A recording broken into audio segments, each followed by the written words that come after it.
Um poderoso rei, governante de muitos domínios, estavam em tal posição de magnificência que os sábios eram simples servidores dele. Apesar disso, um dia sentiu-se confuso e chamou seus sábios e disse: Não sei o motivo, mas algo me impele a procurar um certo anel que me faça equilibrar meu estado de espírito. Preciso ter um anel que deve ser aquele que me fará alegre quando eu me sentir infeliz e que, ao mesmo tempo, ao olhá-lo, me faça triste quando eu me sentir feliz. Os sábios se consultaram e se colocaram em profunda contemplação. Finalmente, chegaram a uma decisão quanto às características do anel que serviria ao rei. O anel que eles imaginaram era um sob o qual estava inscrita a frase: Isto também passará. Essa é uma história do livro do Osho, Antes que Você Morra. E esse é mais um estudo para evoluir na prática. Quem chegou agora, eu sou a Simone Pavanelli e eu estou gravando semanalmente conteúdos de vários tipos de livros para a gente pensar juntos sobre a evolução no dia a dia. Então eu vou ler mais um trechinho desse livro do Osho e aos poucos eu vou comentando. Ele diz o seguinte, que essa é uma grande história, que é grande porque tem sido usada durante séculos pelos sufis, e que essa história ajudou muita gente a chegar à iluminação. Ela não é uma história comum, ela é aquilo que chamo de arte objetiva. É um instrumento, não é só para leitura e para entretenimento, mas algo que deve se tornar seu próprio estilo de vida. E só então é que você poderá chegar a compreender seu significado. Isso é possível. Você pode empregar sábios. Se você tem dinheiro suficiente, os sábios podem ser meros servidores seus, mas você não aprenderá por este meio. Ele tinha muitos sábios. Antigamente, todos os imperadores, todos os grandes reis tinham muitos sábios, mas nunca ouvi dizer que algum imperador tenha jamais aprendido algo desses sábios.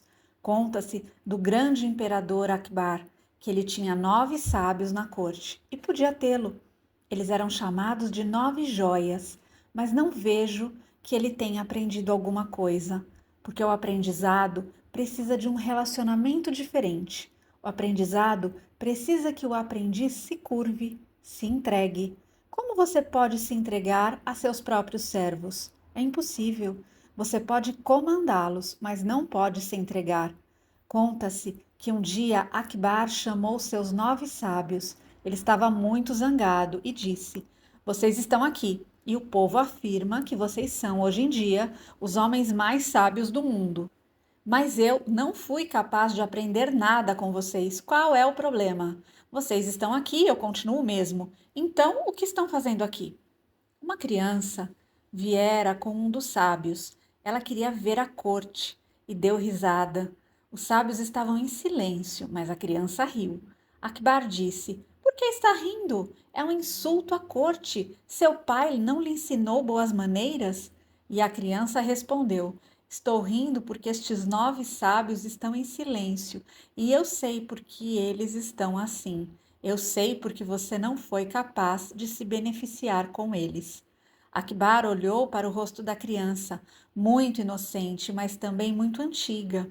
Quando uma criança é muito inocente, você pode ver uma profunda antiguidade em seus olhos, porque nenhuma criança é uma criança.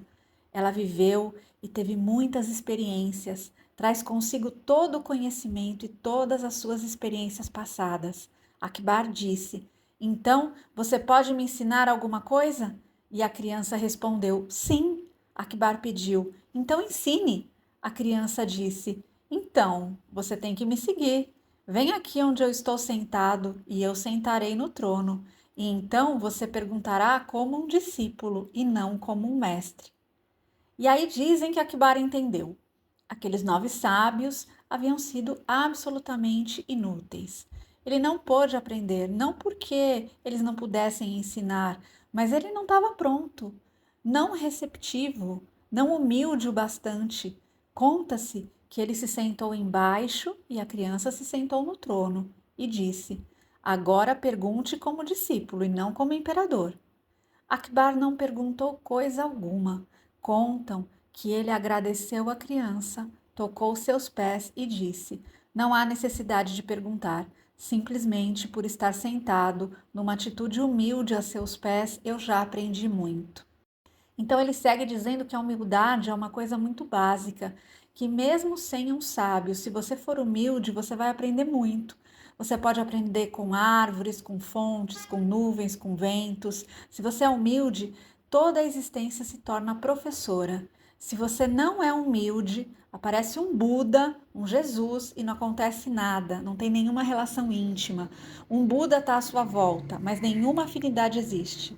Você não é humilde. Você gostaria de aprender, mas sem se curvar, sem trazer abaixo o seu ego. E aqui eu faço uma pausa para dizer que essa humildade que ele está propondo, na verdade, é quando nós conseguimos colocar as máscaras de lado, as máscaras sociais, quando a gente consegue deixar a nossa opinião de lado, quando a gente consegue deixar a nossa razão de lado, quando a gente abre mão de tudo isso, a gente começa a despertar, acordar para a nossa verdadeira essência e aí o aprendizado acontece. Seguindo adiante, na interpretação da história, eu vou ler um outro trechinho. Ele está pedindo uma chave com a qual possa abrir duas portas, a porta da felicidade e a da infelicidade. Mas ele quer uma chave que possa abrir as duas. Ele deve ter chegado a uma certa compreensão. No fundo, o que ele está pedindo? Ele está pedindo domínio sobre os seus próprios estados de espírito. E esse é o único domínio que nós devemos ter sobre nós, o domínio da nossa mente. Quando você está infeliz, nada pode fazer, é uma vítima. E você diz, estou infeliz, nada posso fazer. Quando isso vem, você é muito infeliz. Às vezes você está feliz e também nada pode fazer. Quando vem a felicidade, a alegria, você não pode mudar. Então, nesse sentido, você não é um mestre. E ele segue dizendo que o rei está pedindo é: estou à procura de uma fórmula secreta que me faça dono e senhor dos meus estados de espírito. E quando eu quiser transformar minha felicidade em tristeza, que eu possa fazê-lo. E quando eu quiser transformar minha tristeza em felicidade estática, que eu possa fazê-lo. O que ele está dizendo? Ele está dizendo que deseja ser senhor de seus estados, que ele quer criar sua realidade de alma, que ele não quer ser vítima da sua mente e das suas emoções. E a próxima parte do texto, ele fala sobre a tristeza, que a tristeza tem uma profundidade em si que nenhuma felicidade tem. A tristeza tem uma beleza própria, uma beleza suave e profunda, que nenhuma felicidade pode possuí-la. A felicidade, ela tem até uma certa superficialidade, uma vulgaridade. A tristeza tem uma profundidade e plenitude. Já observou como um período muito longo de felicidade cansa? É porque a felicidade, ela promove um excitamento. E quanto mais excitação, mais cansaço. Agora aqui eu faço uma pausa para dizer que são extremos, né? Extremos de emoção. A gente muita alegria, felicidade, o êxtase provoca o cansaço. E a tristeza é a mesma coisa. São dois opostos que não fazem bem porque a gente não está vivendo o equilíbrio. São dois opostos de desequilíbrio.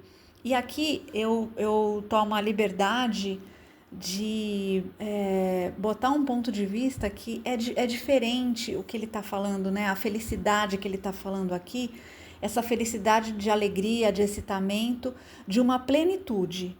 Porque o estado pleno de ser, ele traz uma felicidade de alma que é absolutamente equilibrada. É que a gente não tem, de fato, esses conceitos bem elaborados dentro da gente, né? O que é a felicidade, o que é a tristeza, o que é uma raiva. As emoções, elas acabam ficando muito misturadas e é muito importante a gente definir o que a gente está sentindo. E eu estou lendo esse texto como uma provocação, não como um sinônimo de que isso é verdade e deve ser assim. Mas eu acredito que é uma provocação para a gente pensar nessa questão da oposição, felicidade e infelicidade, e principalmente dos estados de espírito, no quanto vocês conseguem ou não controlar aquilo que vocês estão sentindo. E de verdade a gente não consegue. né? Vem a situação, a mente produz um pensamento sobre aquela situação e vem aquele sentimento, aquela emoção avassaladora, e a gente tem que entender como é que a gente sai desses estados de extremo. Esse é o pulo do gato, por isso que eu estou trazendo esse texto, para a gente pensar qual é a evolução, né, na prática, porque esse é o meu tema que eu estou provocando aqui. Como é que a gente evolui e sai de um estado de ser dominado por aquilo que a gente sente e passa por um estado de dominar. O pensamento manda tudo. O pensamento é que manda em tudo. O nosso pensamento é que diz exatamente como é que a gente vai se relacionar, qual o significado que a gente vai atribuir para cada situação e que faz a gente se sentir bem ou mal, feliz ou infeliz. E a conclusão da história, ele traz a chave, né? Isso também passará. E o texto segue dizendo assim: deixe isso se tornar uma lembrança constante. Deixe isso se tornar tão profundamente contínuo que mesmo no sono você saiba, isso também passará. Mesmo nos sonhos você sabe, isso também passará. Deixe isso se tornar uma respiração, sempre contínua, uma presença. Essa presença o transformará. É uma chave mestra. Pode abrir a porta mais secreta para dentro do seu próprio ser e dali para dentro do próprio ser da existência. E para finalizar, eu quero propor que vocês pensem quantas vezes, olhando para trás, vocês lembram de situações que vocês achavam que vocês não iam conseguir sair dessa situação. E olhando para trás agora, vocês veem que isso também passou. Então, tudo que estiver acontecendo na vida de vocês agora, coloquem em perspectiva 10 anos para frente. E comecem a se perguntar, 10 anos à frente, se vocês se olhassem 10 anos à frente, olhando para vocês agora, o que vocês perceberiam? Tentem fazer esse exercício de desdobramento da consciência para ver se vocês conseguem ter algum insight. E essa questão de que tudo passa, uma coisa que é importante frisar é que não é para gerar ansiedade e ficar na sofrência, né? Por exemplo, tá vivendo um momento feliz e tá pensando, nossa, isso vai passar, então a infelicidade vai vir. Não, simplesmente aqui todas as situações passam, tudo se transforma. Ainda bem, né? Porque são muitos aprendizados, não sei vocês, mas às vezes eu acho que eu já vivi umas 3, 4 encarnações em uma só, porque a vida muda muito. Então é sobre isso que a gente está falando, é sobre não se apegar extremamente nem a uma grande felicidade, nem a uma grande alegria e nem a uma grande dor. É aprender a desapegar, é aprender a lidar com as coisas que acontecem e o que a gente sente, ou para o bom ou para o ruim, com mais equilíbrio e mais domínio mental e emocional. Bom, então é isso, por enquanto é só. Nós fizemos a leitura ou trechos, né? Do capítulo 8 do livro Antes que Você Morra, do Osho. Então, você que gostou, que ficou até aqui, muito obrigada. Contribua dando o seu gostei, indicando esse canal para alguém, porque eu estou encarando isso como um trabalho, porque eu gosto muito disso, gosto muito de estudar, gosto muito de propor debates, propor conhecimento, reflexões. Então, eu quero muito que esse canal cresça e que isso chegue a mais e mais e mais pessoas. Conto com vocês.